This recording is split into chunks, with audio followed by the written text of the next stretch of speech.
والعاهل المغربي يصل إلى العاصمة السعودية الرياض للمشاركة في قمة مجلس التعاون الخليجي. بالفعل هذه القمة وهي الأولى من نوعها بين المغرب ودول مجلس التعاون الخليجي، وخصصت لإعطاء دفعة جديدة للشراكة الاستراتيجية القائمة بين المغرب ودول المجلس.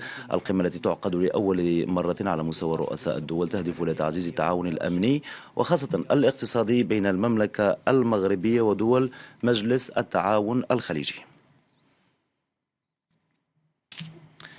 إذن للحديث عن هذا الموضوع، عن هذه القمة المغربية الخليجية، أستضيف هنا في الاستوديو السيد هشام رحيل، عضو المجلس الوطني لحزب الحركة الشعبية المغربية. أهلا ومرحبا بك سيد رحيل.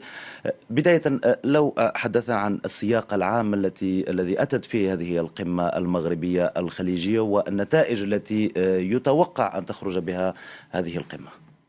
أولا شكرا على الدعوة من فرانس 24.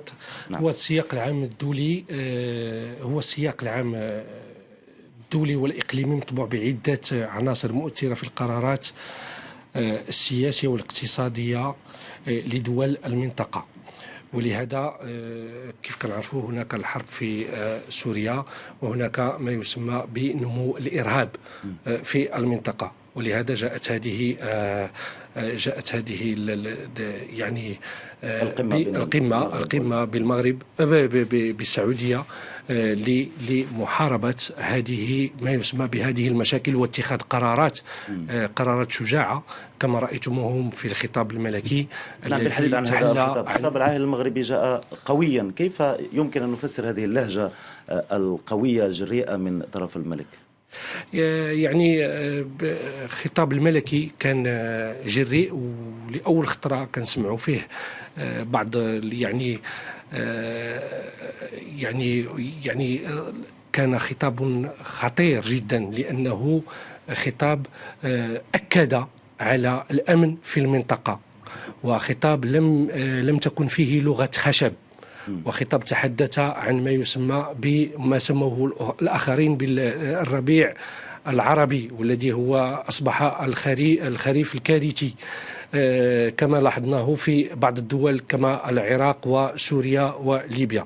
ولهذا جاء يعني يجب أن نعرف بأن الأمن الإقليمي فهو خطاب الملكي جاء بصياغة جديدة للأمن الإقليمي للمنطقة، وحدد مصير المنطقة، يعني بمصير الخليج، مستقبل مشترك بين المغرب وبين دول الخليج. كيف نفسر يعني أن المغرب يعقد شراكات اقتصادية مع دول الخليج وخاصة السعودية، وهي يعني تأثرت بالتراجع الكبير لأسعار النفط العالمية والتجأت إلى الأسواق من أجل الاقتراض؟ يعني كيف يمكن لهذه العلاقات أن تستمر في ظل هذا النوع من العلاقات؟